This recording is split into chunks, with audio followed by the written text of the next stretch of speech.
Hey, good day, all you thunderheads out there. This is Todd, and I wanted to share a couple of new things that we have in the shop today. One is a new rotary. So we have the new Pyburn 3 rotary from Lens Digital. So this is our second rotary. We also have a Rotoboss Junior in our shop as well. But we decided to give this one a try.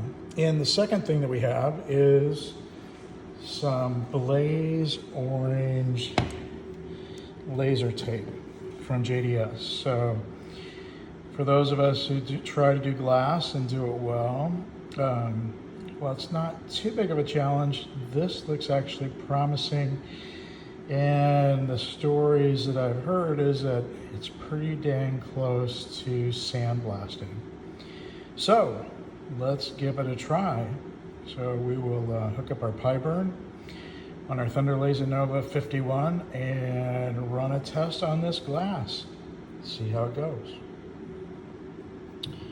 So here's the orange tape that I got from JDS. It comes in a large roll. It's 6 inches by 100 feet long, so plenty of tape to do a lot of glassware. It is spendy. I think I paid about $90 for this roll.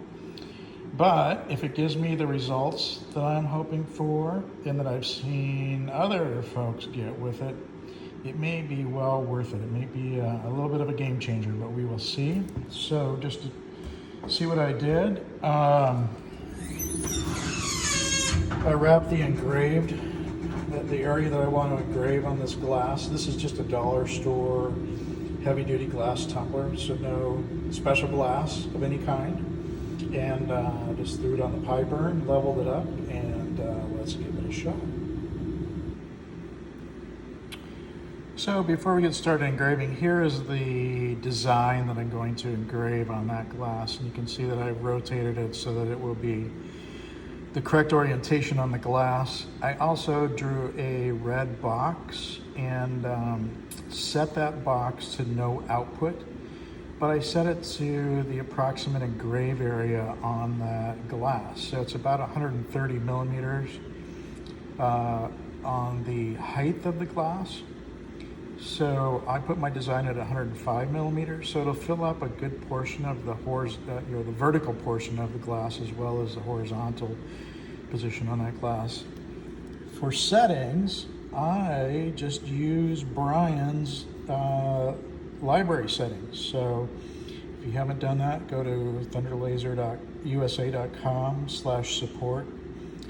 Brian's got some sample libraries out there for you to download and install in Lightburn that has settings. And I literally use Brian's settings for almost everything. I have some JDS specific ones that I've set up for leatherette and for tumblers, but otherwise everything else I use Brian's settings. So that's all set up.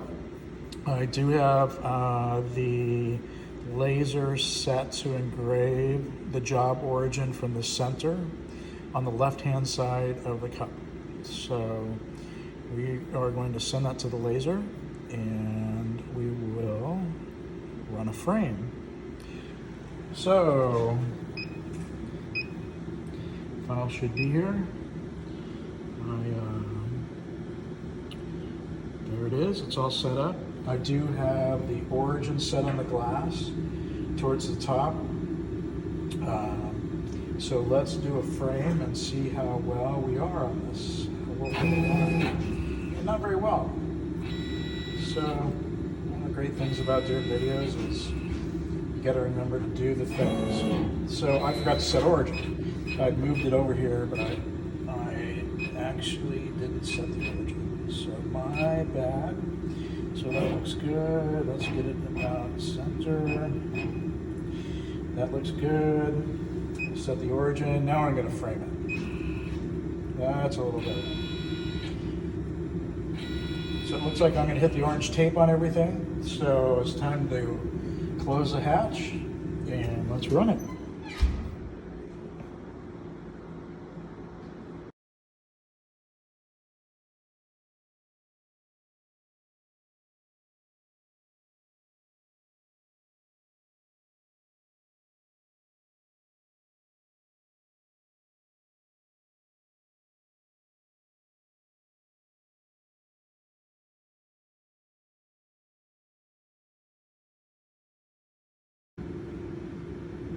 Well, here we are, we finished. So let me pull it from the pie burn and let's look at what it did. You can definitely see where it engraved through the masking. So let's do the reveal here and see what we've got. We've got nothing. We've got absolutely nothing. So what that tells me is we've got to up the power. So I'm going to pull this off and I'm going to run it again. We got a little bit down here, but interesting. Only got a little bit, but what is here actually looks awesome. There's not the fracturing that you get when you don't have the masking tape. So hang on, I'm going to go back and do this again. I'm going to up the power and we'll see what we get.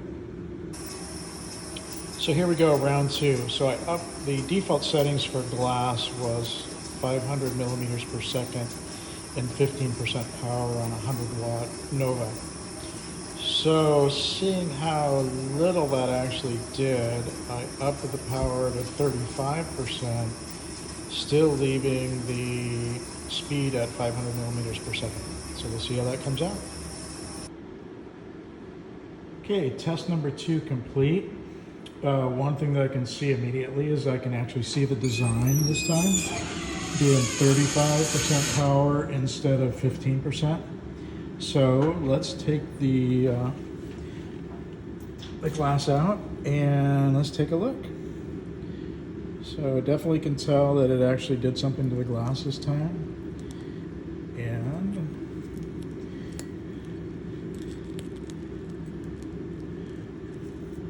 there we go.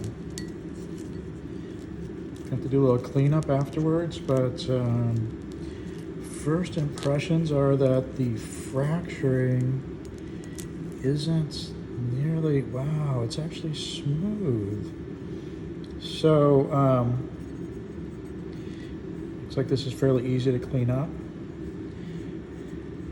afterwards. But those of you who do glassware, you probably wouldn't be doing this with your glass after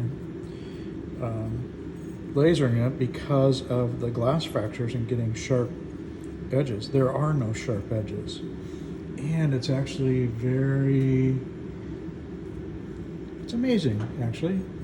It's amazing. Looks like I could maybe change up my lines per inch. I'm doing 318. Might be able to go a little higher than that, but I'm going to call this a wrap and a success.